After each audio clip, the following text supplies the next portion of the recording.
اعوذ باللہ من الشیطان الرجیم بسم اللہ الرحمن الرحیم سلام اللہ علی بقیت اللہ الاعظم۔ امام حسین علیہ السلام 4 انٹرنیشنل ٹی وی کربلا معلیٰ سے پروگرام تحلیلی جائزے میں آپ کے حاضر خدمت ہے، اور جیسے آپ مستحضر ہے کہ یہ تحلیلی جائزہ حضرت آیت اللہ العظمیٰ سید صادق حسینی شیرازی دامت برکاتہ کے اس خطاب کے پس منظر ہے کہ جو انہوں نے ماہ رمضان عظیم کے آمد کے سلسلے میں جمع مبلغین اور عمومی مومنین کی میں جو فرمودات انہوں نے ارشاد فرمائے تھے، ہماری کوشش یہ ہے کہ انہی فرمودات کو لے کر ان کی شرح کی جائے، اور اس امر مہم کے لیے ہم تقریباً 3 جلسات پچھلے آپ کی خدمت میں ٹیلی کاسٹ کر چکے ہیں، اور آج بھی انشاءاللہ اسی انداز سے جو ہے انشاءاللہ گفتگو ہوگی۔ اور آج کا ہمارا جو معزز مہمان ہے حجت الاسلام والمسلمین عالی جناب مولانا سید ذیشان حیدر زیدی صاحب قبلہ ممبئی سے ہمارے ساتھ میں گفتگو رہیں گے۔ کنٹرول روم سے جو ہی ان کے ساتھ رابطہ انشاءاللہ قائم ہو جاتا ہے، ان کے خدمت میں اسی خطاب کے سے مربوط سوالات انشاءاللہ ان کے سامنے پیش کیے جائیں گے۔ مرجع علی قدر نے ابتدائی خطاب کو جب شروع فرمایا تو انہوں نے ماہ رمضان عظیم کے خیر و برکت کے عنوان سے انہوں نے گفتگو فرمائی، اور حتیٰ فرمایا کہ یہ رحمت اور برکت کا ٹھاٹھے مارتا ہوا دریا ہے۔ یعنی یہ بڑا عمیق جملہ ہے کہ حتیٰ جیسے ہم کہتے ہیں نا کہ ہر چیز کے لیے، یہ ہماری اردو میں جیسے ایک محاورہ ہے، کہتے ہیں یہ فلاں شخص مثلا اگر کثیر العلم ہے تو اس کے لیے کہا جاتا ہے کہ یہ علم کا ٹھاٹھے مارتا ہوا سمندر ہے۔ لیکن انہوں نے یہ لفظ جو ہے وہ خود ماہ رمضان عظیم کے لیے استعمال فرمایا کہ حتیٰ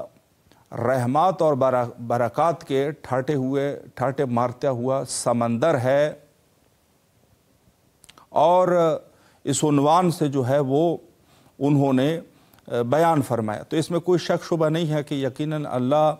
ہمیشہ اپنے بندوں کے اوپر مہربان ہے۔ اس کی اگر ہم مثال دیں تو گویا یہ کہا جا سکتا ہے کہ ایک والد کریم جو اپنے بچوں کے اوپر مہربان ہوتا ہے، لیکن جب والد خوش ہو، کچھ ایسے موقع ہوتے ہیں، ہم سب کا بچپنا گزرا ہے، جہاں پر والد جو ہے وہ جب خوش ہونا تو اس وقت وہ بچوں کو اگر بچہ کچھ طلب کرے نا، اس کو زیادہ انعام ملتا ہے، مخصوصاً جب والد جو ہے وہ کچھ خاص اس موڈ میں ہو۔ تو بہرحال خدا کے لیے تو یہ جسارت نہیں کی جا سکتی کہ ہم جو ہے کسی انسان کو اللہ سے تشبیہ دے۔ یقیناً اس انداز میں نہ اللہ کا غضب ہے جس طریقے سے غضب انسان کا ہے، یا اس طریقے سے سرور۔ البتہ قرآن مجید میں جو اس کے سرور اور غضب کا استعمال ہے، یہ فقط ادراک فہمی کے لیے ہے کہ انسان اس کو کم از کم درک کر سکے، وگرنہ اللہ سبحانہ و تعالی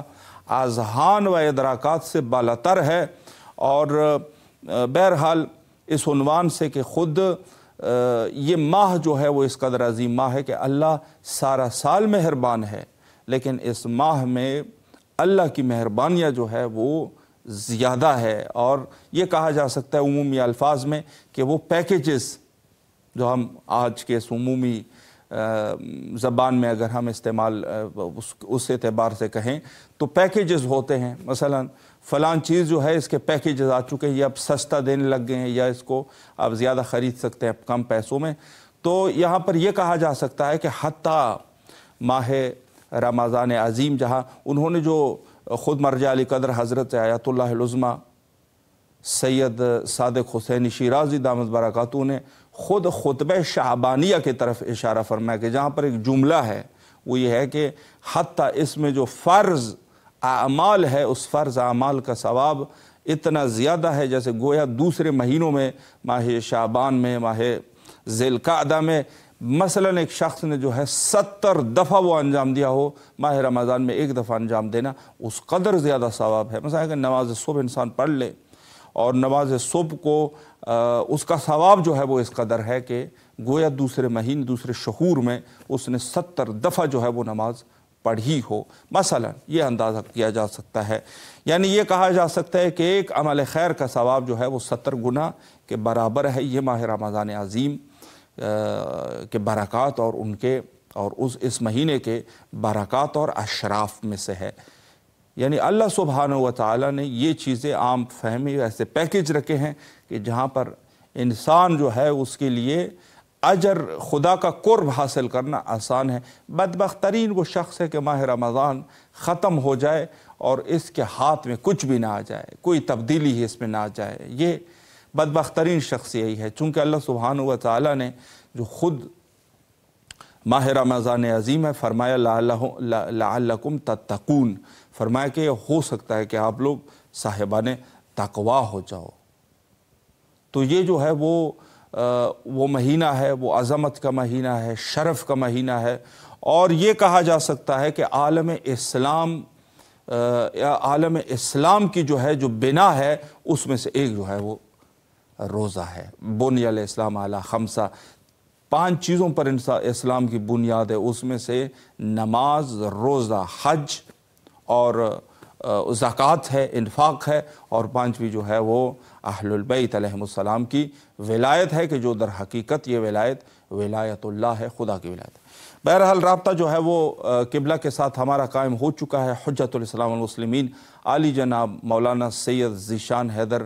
زیدی صاحب قبلہ کے ساتھ ممبئی سے۔ السلام علیکم ورحمۃ اللہ وبرکاتہ۔ قبلہ کیسے مزاج ہے آپ کے؟ خیر عافیت سے ہیں انشاءاللہ؟ یہ کیمرہ ہم نے بیک کیمرے پہ لیا ہے جی، آپ کی آواز جو ہے اس وقت ہم موصول ہو رہی ہے اور آپ کی تصویر بھی بالکل کلیئر ہے قبلہ۔ سب سے پہلے تو آپ کی خدمت میں ماہ رمضان عظیم کے حوالے سے عرض تبریک و تہنیت پیش کرتے ہیں، اور ساتھ ساتھ میں نہایت ہی تہ دل سے آپ کے ممنون اور مشکور ہے کہ آپ نے ہمیں وقت دیا اور خدمت کا یہ موقع ہمیں فراہم فرمایا۔ قبلہ اگر آپ اجازت فرمائے، چونکہ وقت جو ہے وہ مختصر ہے، تو جس پس منظر میں یہ پروگرام منعقد کیا جا رہا ہے، حضرت آیت اللہ العظمیٰ سید صادق حسینی شیرازی دامت برکاتہ کے ان خطاب کے حوالے سے، تو پہلا سوال میں یہیں سے شروع کرنا چاہوں گا کہ خود مرجع علی قدر کے ماہ رمضان کو انہوں نے خیر اور برکت کا دریا سے تعبیر کیا ہے، تو یہ خیر اور برکت سے کیا مراد ہے، اس پر قبلہ اگر ایک وضاحت فرمائیں۔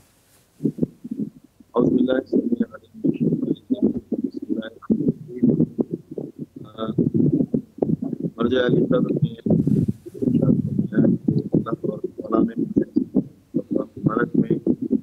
اس ماہ مبارک رمضان کو رحمت و برکت کا سمندر بنا، جی، یعنی سب سے بڑی بات یہ ہے کہ ماہ مبارک رمضان میں قلم میں بہت ساری ایسی چیزیں ہیں، بہت ساری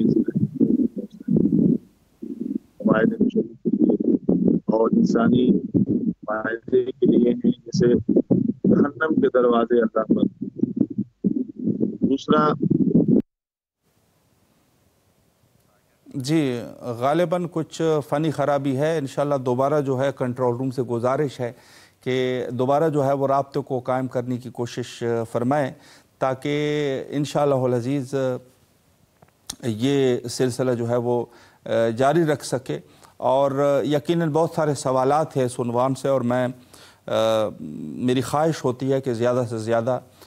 سوالات جو ہے وہ مہمانوں کی خدمت میں پیش کر سکوں، اور اس عنوان سے جو ہے ایک بات جو ہے وہ ایک مفید بات ہو جائے۔ البتہ جہاں تک کلام بزرگان کے کلام کا تعلق ہے، اور ان میں سے جو مرجع سید المرجع حضرت آیت اللہ العظمیٰ سید صادق حسینی شیرازی حافظہ اللہ تعالی، ان کے جو کلام ہے ہمیشہ ان کی ایک روش رہی، وہ یہ ہے کہ خود جو مہم واقعات ہوتے ہیں، جو مہم مواقع ہوتے ہیں اور مہم مناسبتیں ہوتی ہیں، اس عنوان سے جو ہے مرجع علی قدر ایک خطاب فرماتے ہیں۔ چونکہ